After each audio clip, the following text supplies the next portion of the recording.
वाले human evolution के बारे में। तो सबसे पहले ह्यूमन इवोल्यूशन क्या है, ये कंसेप्ट क्या है, इसके बारे में पता होना बहुत ही ज़रूरी है। ह्यूमन इवोल्यूशन ये एक ऐसी प्रोसेस है जो बोलेंगे हम, ये प्रोसेस स्लो प्रोसेस है। ये प्रोसेस होने में बहुत साल लग गए, आप बोल सकते हो मिलियंस बिलियंस ईयर लग गए।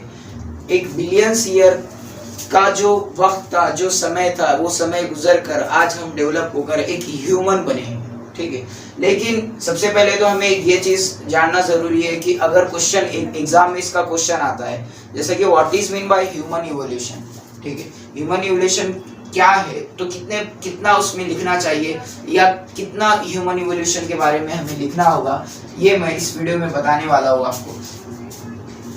अगर हमारे एग्जाम में ह्यूमन इवोल्यूशन के बारे में आता है तो हमें कितना लिखना चाहिए उसके बारे में, ये इस वीडियो में हम देखने वाले हैं। So okay, what is mean by human evolution. सबसे पहले तो हम उसकी डेफिनेशन लिखेंगे।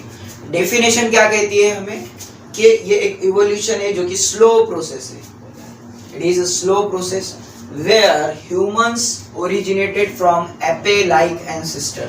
जहां पर ह्यूमंस ओरिजिन हुए हैं, कहाँ से, तो एक एपे लाइक एंसेस्टर से। एपे यानी कि क्या, व्हाट इज मीन बाय एपे। एपे हम बोलेंगे एक ऐसा एनिमल्स, या हम बोलेंगे इस तरीके से एनिमल्स जिन्हें आप कहेंगे कि 2 कान, 1 नाक, 2 आंखें, हेड, ठीक है, इस तरीके के जो एनिमल्स एपेज रहते हैं, ठीक है, एपे के वैसे एनिमल्स बोलेंगे, वैसा वहां से ओरिजिनेटेड हुए वाले हैं। जैसा कि हमें पता है कि ह्यूमन का ओरिजिनेट जो सबसे पहले मैन मिला था, जिसका नाम था डियोपिथेकस। तो ये मैन जो था डियोपिथेकस नाम का, उसकी 2.5 फुट जो थी उसकी ऊंचाई थी उस मैन की, ठीक है। उसके बाद जो मैन मिला वो है रिनोपिथेकस, जिसकी ऊंचाई लगभग 3 से 3.5 फीट थी। उसके बाद जो मैन मिला वो है ऑस्ट्रेलोपिथेकस, जिसकी ऊंचाई लगभग 4 फीट थी। उसके बाद जो मैन है वो है होमो इरेक्टस, जिसकी भी ऊंचाई लगभग 4 ही फीट थी। उसके बाद है निएंडरथल मैन, जिसकी ऊंचाई 4.5 फीट थी। और लास्ट में जो होमो सेपियंस है, जिसकी ऊंचाई जो हमें मॉडर्न मैन 5 फीट 6 फीट जिस तरीके से हम देखते हैं, मैक्सिमम जो रहते हैं 6 फुट 2 इंच के पर्सन्स हम देखते हैं, ठीक है। तो इस तरीके से हम जो है वो है मॉडर्न मैन है,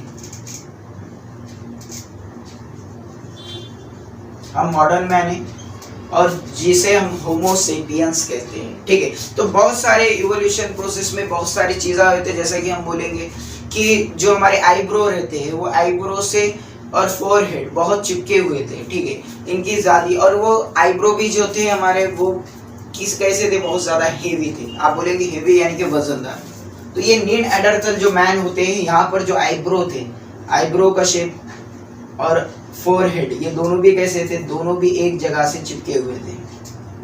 उसके बाद आईब्रो जो थे वो हेवी भी थे, वजनदार भी थे,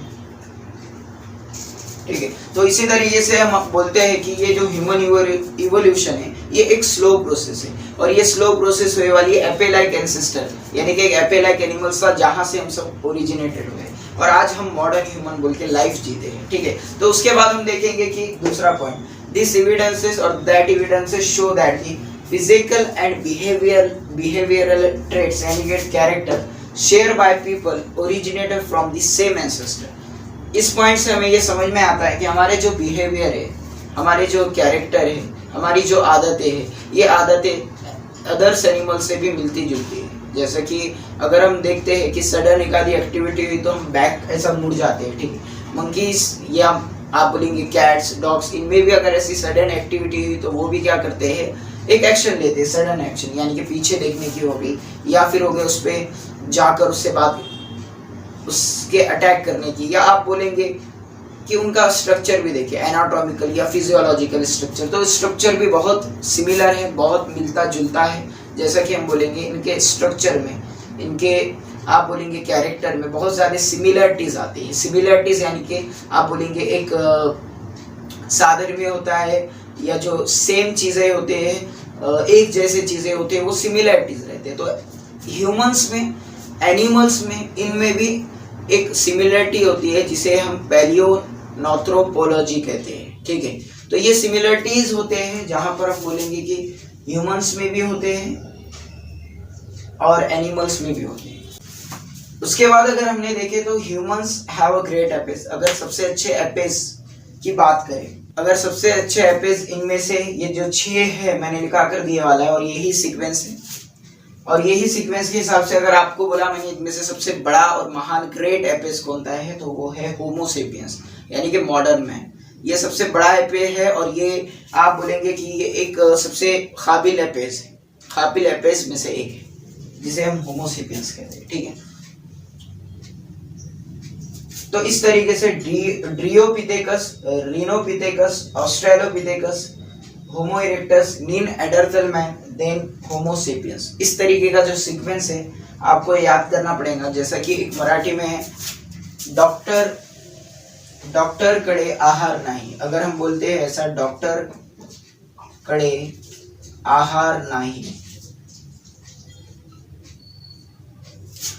तो इससे हम ह्यूमन इवोल्यूशन का सीक्वेंस सीख सकते हैं। डी से ड्रियोपिथेकस, ठीक है, डॉक्टर, आर से रियोपिथेकस, ए से ऑस्ट्रेलोपिथेकस, एस से होमो इरेक्टस, और उसके बाद एन से नीनएंडरथल, और जो एच है उससे है होमो सेपियंस।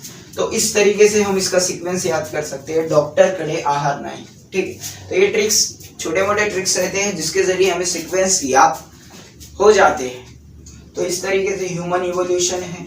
ह्यूमन इवोल्यूशन ये चलते ही रहेंगे, जब तक चलते रहेंगे जब तक ह्यूमंस का ओरिजिन या एग्जिस्टेंस, ह्यूमंस का एग्जिस्टेंस इस अर्थ पर है। और जब इस अर्थ से ह्यूमन का एग्जिस्टेंस एंड हो जाएगा, जब इवोल्यूशन प्रोसेस भी एंड हो जाएंगे। लेकिन ये इवोल्यूशन ऐसी है जो कि कंटिन्यूअसली चालू रहती है। इवोल्यूशन डजंट स्टॉप, ये स्टॉप नहीं होगी जब तक एक आधे ऑर्गेनिजम्स का एग्जिस्टेंस खत्म नहीं हो जाता, उसमें इवोल्यूशन होते रहते हैं, इवोल्यूशन में चेंज आते रहते हैं। ठीक है, तो उसके बाद हम ह्यूमन इवोल्यूशन के बाद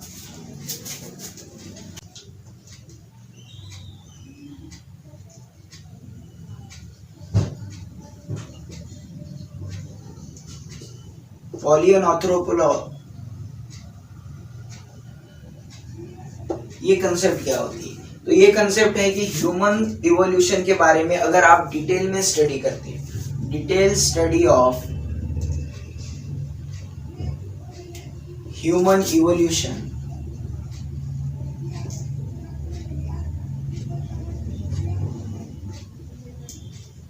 is called as पैलियोनोथ्रोपोलॉजी। यानी कि डिटेल स्टडी करना है ह्यूमन के इवोल्यूशन के बारे में, कि ह्यूमन का इवोल्यूशन किस तरीके से हुआ और ह्यूमन के इवोल्यूशन होने में कितने साल लग गए। ठीक है, जैसा कि हमें पता है कि 10 बिलियन करोड़ साल लग गए हैं ह्यूमंस को इवोल्यूशन होते हुए। तो इसके बारे में अगर डिटेल में स्टडी करना है तो ये ह्यूमन इवोल्यूशन के पार्ट को पैलियोनोथ्रोपोलॉजी कहेंगे। ठीक है, जैसे कि इससे पहले मैंने सीक्वेंस लिखा के दिया था आपको ड्रियोपिथेकस का, वही सीक्वेंस जो है अब हम डिटेल में स्टडी एक एक जो पार्ट है, कहाँ से ओरिजिनेटेड हुआ, फिर उसकी ऊंचाई क्या थी, ये इसके बारे में लोकेशन क्या थी, ये डिटेल स्टडी जो करते हैं उस डिटेल स्टडियों को पैलियोनोथ्रोपोलॉजी कहते हैं। और जो इसकी डिटेल में स्टडी करते हैं उन्हें पैलियोनोथ्रोपोलॉजिस्ट कहते हैं। ठीक है, तो इसी तरीके से पैलियोनोथ्रोपोलॉजी ये क्या है, डिटेल स्टडी है। कहाँ की है, ह्यूमन इवोल्यूशन की है, कि ह्यूमन इवोल्यूशन किस तरीके से होता है। ओके, तो यही स्टडी को हम बोलेंगे पैलियोनोथ्रोपोलॉजी। ठीक है, तो ये उसके बाद हम ये बोलेंगे कि जो इवोल्यूशन होता है, changes occurs in the genetic material. Changes जो होता है वो होता है genetic material, changes occurs in genetic material. आप बोलेंगे चेंजेस होगा जीन्स में होगा, उसके अंदर रहने वाले जेनेटिक मटेरियल में होगा, जहां पर जेनेटिक इंफॉर्मेशन जो होती है स्टोर होती है।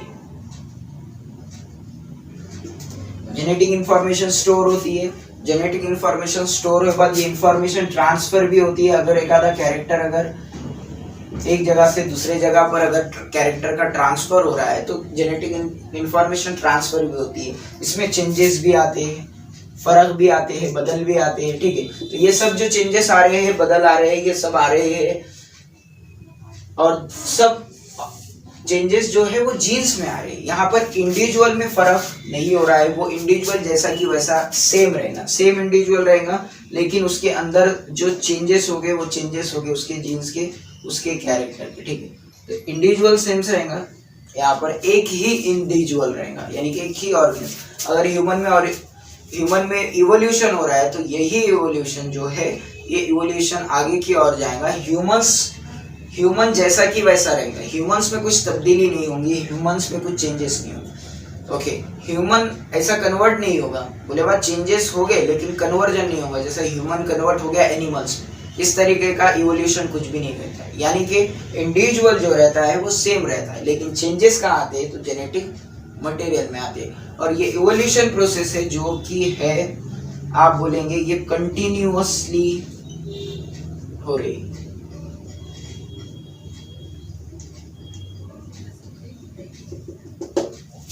ये कंटिन्यूअसली, ये स्टॉप नहीं होगी। इसी तरीके से ह्यूमन इवोल्यूशन जो है वो स्टॉप नहीं होगी। और इस तरीके से आपको इतना आंसर लिखना नेसेसरी होगा, मस्ट होगा। ओके, तो अगर आपको वीडियो पसंद आया तो आपके दोस्तों में शेयर कीजिएगा, चैनल को लाइक, इस वीडियो को लाइक और चैनल को सब्सक्राइब कर आपके दोस्तों में फॉरवर्ड करिएगा। Thank you very much.